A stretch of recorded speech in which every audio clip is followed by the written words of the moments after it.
Julia Armfield, reading pretentiously in front of my bookcase. I'm going to read from my book Sort Slow, which was longlisted for the Polari First Book Prize.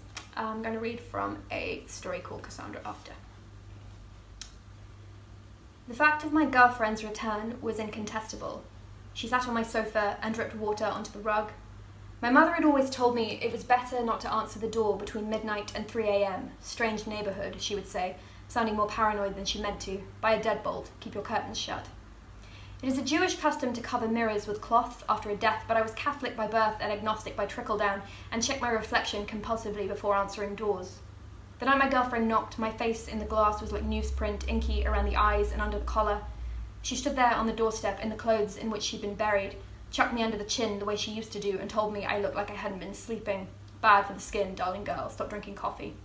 She had been dead 6 months, and her skin was coming away from the bone, although she seemed not to notice this. The Catholic Church traditionally designates 3 stages of mourning: heavy, half, and light. My girlfriend had once joked that it sounded like the branding on sanitary towels: half mourning for your 3-day flow.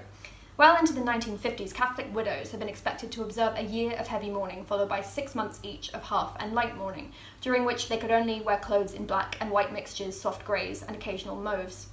I read this in a book on funeral etiquette I'd borrowed from the library, noting also a caveat in spousal grief procedure that provision could be made to lessen the mourning period if the widow found someone she considered a viable suitor after the passing of a year. I'd held onto the book some months past its return date and had started receiving irate messages from the library by the time my girlfriend came back. The issue, of course, was that she had been buried and now she wasn't, although this could be said to be the case for a lot of things. I'd once been a practicing Catholic and now I wasn't. Not unlike my religious conviction, her death had simply lapsed. I let her in and left her sitting on the sofa whilst I microwaved some Chinese rice and poured pineapple juice into a glass. It was her comfort meal, grease and bromelain. She had often lectured me on pineapple's anti-inflammatory properties, how it helped prevent cataracts and heart disease. Taking the rice out of the microwave, I noticed I had scribbled the word teeth on my hand to remind myself to brush them.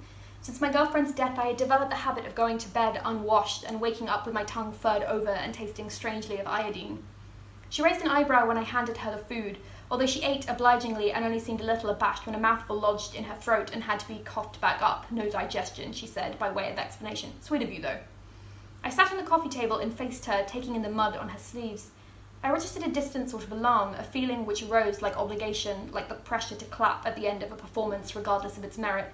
Fear sat only gently at the base of my spine, waiting for a reason to climb a little further. She wriggled a shoulder at me, see something you like, and the exposed tendons around her collarbone squeezed and released.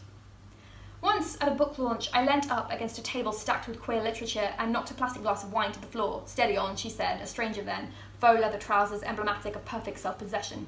She perched on the opposite end of the table and nudged her toe into the spreading pool of wine. Do you know the author? She asked, nodding towards the crowd, now formed around the woman signing copies, or do you just like to make scenes in bookshops? She was taller than me, swimming cap of blonde hair. I was wearing a trouser suit, not my usual look, just something I was trying, and I often wondered afterwards whether she would have spoken to me if I'd been dressed differently. She told me her name was Cassandra and pulled a looning prophetess expression which made me laugh. She scribbled her number inside her copy of the book being launched and handed it to me. When I opened it up later, I noticed that she had already had the copy signed, her number inked beneath the author's scrawl of Cassie, I could never have done this without you. After failing to finish the rice I had given her, Cassandra sat back against the sofa cushions and asked when I'd last cut my hair.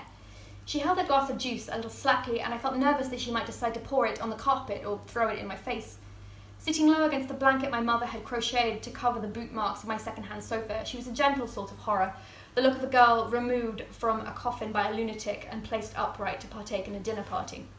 She told me idly that she had found a bunch of flowers against her headstone with a label reading R.I.P. Clive, and that she had spent the best part of an hour wandering the cemetery looking for the correct place to put it. There weren't any Clives anywhere near me, she explained, but it felt churlish not to look. She eventually ended up leaving the bouquet at the graveside of someone named Trevor, a name which she claimed to be close enough to Clive in era and sociological type as to be tantamount to the same thing. What I mean to say by all this is that I'm sorry it took me so long to get here, she added, setting her juice down on the coffee table and moving a hand to my leg. Her fingernails, I noted, were filthy, her expression odd, and my body felt tight as a fist, chilly tension seizing up the muscles in my legs.